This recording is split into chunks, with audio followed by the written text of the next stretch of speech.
আজকের ভিডিওটা খুব সেনসিটিভ হতে যাচ্ছে। আজকে কথা বলতে আসছি ডক্টর ইউনূস এবং তার সরকারকে নিয়ে।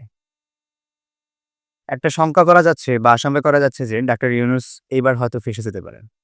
কিভাবে? এমনও হতে পারে যে ডাক্তার ইউনূসের সরকার পড়েও যেতে পারে। অবাক হচ্ছেন? অবাক হওয়ার মতো কিছু না। ডাক্তার ইউনূস এমন জায়গায় হাত দিছে যে জায়গায় বিগত ৫০ বছরে কোনো রাষ্ট্রপক্ষই হাত দেওয়ার সাহস করতে পারে নাই। আরেকটু ক্লিয়ার করি।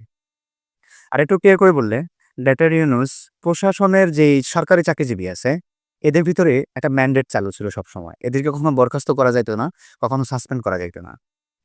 এরা যত বড় অন্যায় করত, এদেরকে সর্বোচ্চ শাস্তি হিসেবে ট্রান্সফার করা হইতো।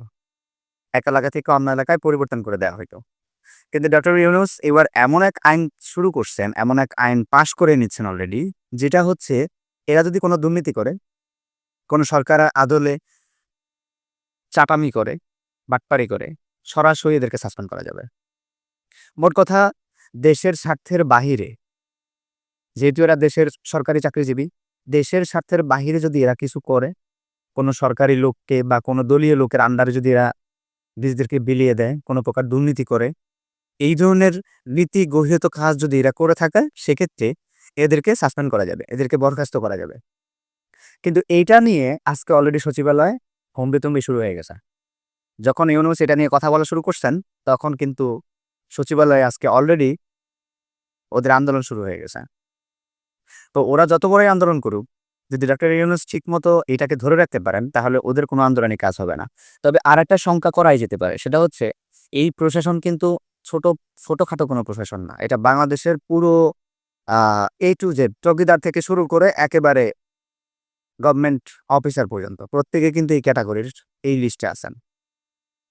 খেয়াল করলে দেখবেন বিগত সময়ে যে ফ্যাসিস্ট সরকার টিকে ছিল, এদের উপরে ভর দিয়ে কিন্তু ফ্যাসিস্ট সরকার টিকে ছিল।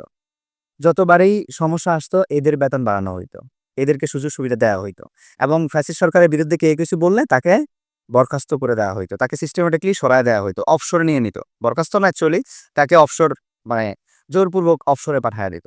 এই যে একটা সিস্টেম চালু ছিল, এই কারণে সরকারি চাকরিজীবীরা টোটালি একটা দলের উপরে ডিপেন্ডেন্ট ছিল। কিন্তু এখন সেটা করা যাবে না। সরকারি চাকরিজীবীগণ অন্যান্য চাকরিজীবীদের মতোই চাকরিজীবী থাকবেন। এখন এইটা করতে গেলে আরো ২ টা সমস্যা হবে। সেটা হচ্ছে কি, সরকারি চাকরিজীবীতে যারা এখন সরকারি চাকরিজীবী করতেছেন, সরকারি চাকরিজীবী যারা আছেন, এদের কাছে দেখবেন যে মেক্সিমামই খুবই অদক্ষ। এদের ভিতরে কোনো স্কিল বলতে নাই। কারণ এরা মেক্সিমামই চাকরিটা নিচ্ছে হচ্ছে টাকা দিয়ে, ঘুষ দিয়ে, প্রশ্ন কিনে, ঘুষ দিয়ে, দুর্নীতি করে। ধরেন একটা সচিবালয়ে একটা চাকরি করতে ৳২০,০০,০০০ ঘুষ দিয়ে সে চাকরিটা নিল। এখন তার পোস্ট হচ্ছে কম্পিউটার। সে বেতন পাচ্ছে ৳২২,০০০, ৳৩০,০০০। ধরলাম আরো সবকিছু মিলে সে ৳৪০,০০০ পায়, কথার কথা। কিন্তু এটা দিয়ে ৳২০,০০,০০০ সে কয় মাসে তুলবে? বাধ্য হয়ে সে দুর্নীতি করতেছে। এই যে সিস্টেমটা, এই সিস্টেমটা কি টোটালি ব্লক করে দিতে চাচ্ছেন ডক্টর ইউনূস। কিন্তু এটা ব্লক করতে গিয়ে যেটা হচ্ছে, আল্টিমেটলি যেটা মনে হচ্ছে, হয়তো এইটার কারণেই ডক্টর ইউনূস পড়ে যেতে পারেন। ডক্টর ইউনূসের এমনকি তার সরকারও পড়ে যেতে পারে। শুধু তিনি যে পদত্যাগ করবেন তা না, এদের ছলচাতুরিতে পড়ে এমন হইতে পারে যে ডক্টর ইউনূস সরকার পড়েও যেতে পারেন। তো এক্ষেত্রে আমাদের করণীয় হচ্ছে আমরা সর্বতোভাবে সরকারের পাশে দাঁড়ানো, ডক্টর ইউনূসের পাশে দাঁড়ানো এবং তার এই আইনটা যাতে তিনি পাস করায় নিতে পারেন এবং এটার বিরুদ্ধে যাতে তিনি যথাযথ অ্যাকশন নিতে পারেন, তাকে সেই সাপোর্টটা দেওয়া।